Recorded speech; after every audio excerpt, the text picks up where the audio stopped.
परमपिता परमात्माय नमः।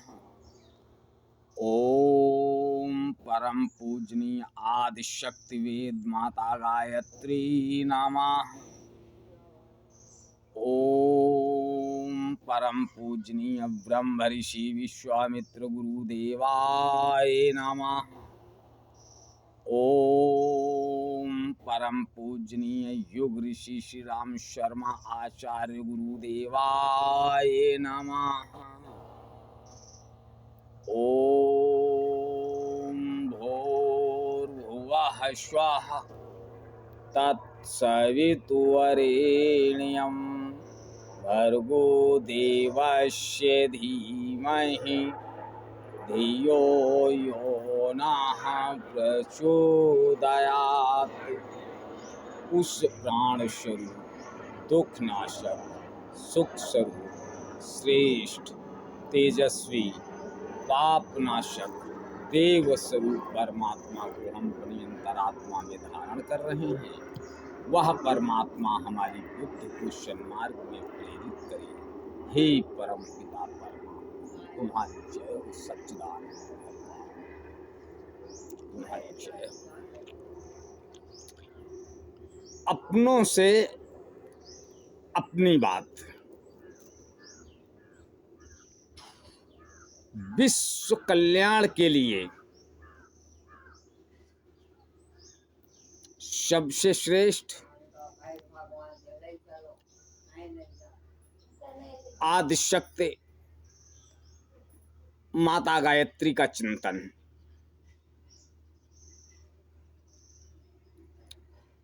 विश्व की वर्तमान भयावह स्थिति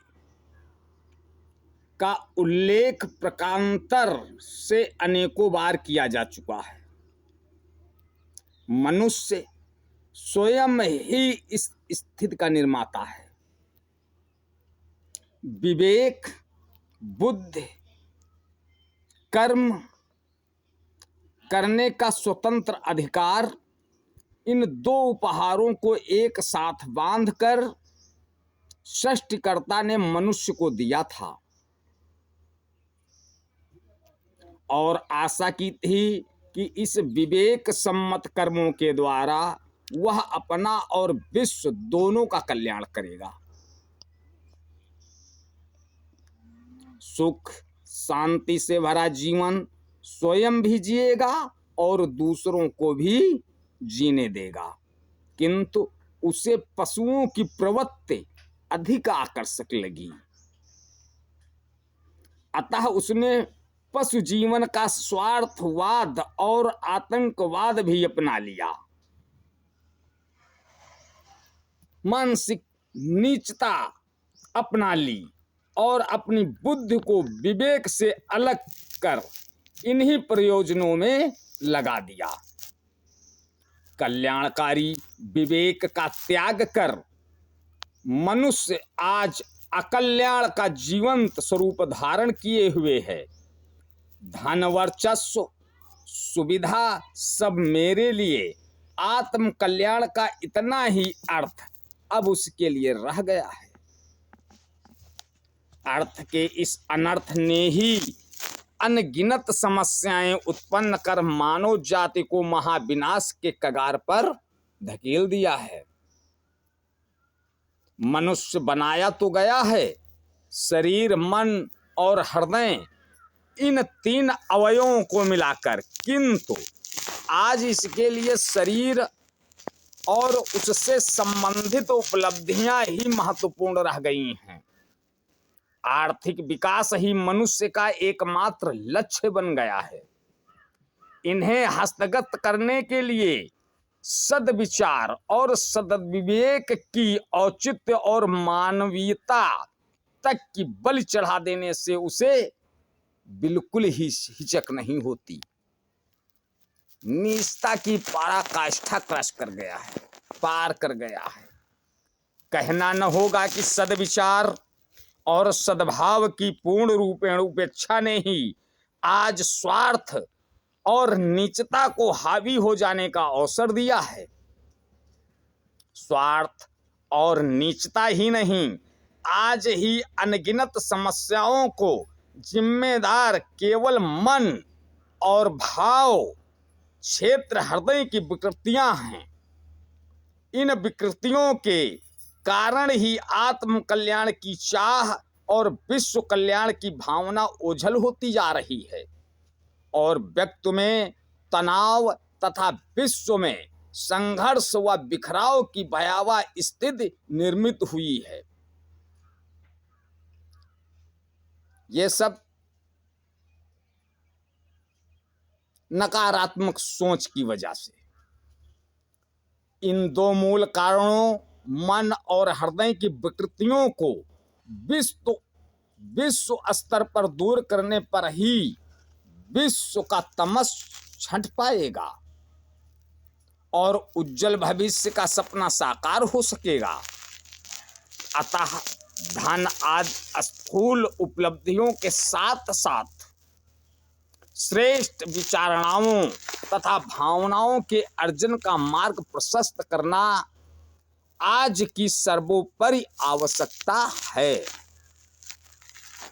केवल आर्थिक व अन्य भौतिक विकास ही नहीं, वरन मानसिक एवं भावनात्मक विकास भी इन तीनों के संतुलित व समन्वित विकास एवं सामंजस्य और सहकारिता की भावना से ही प्रसन्न विश्व का निर्माण होना संभव है।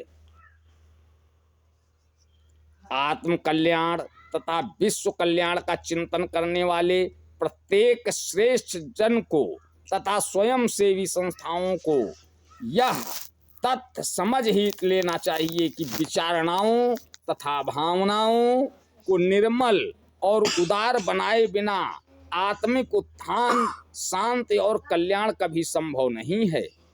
न व्यक्ति के लिए न विश्व के लिए।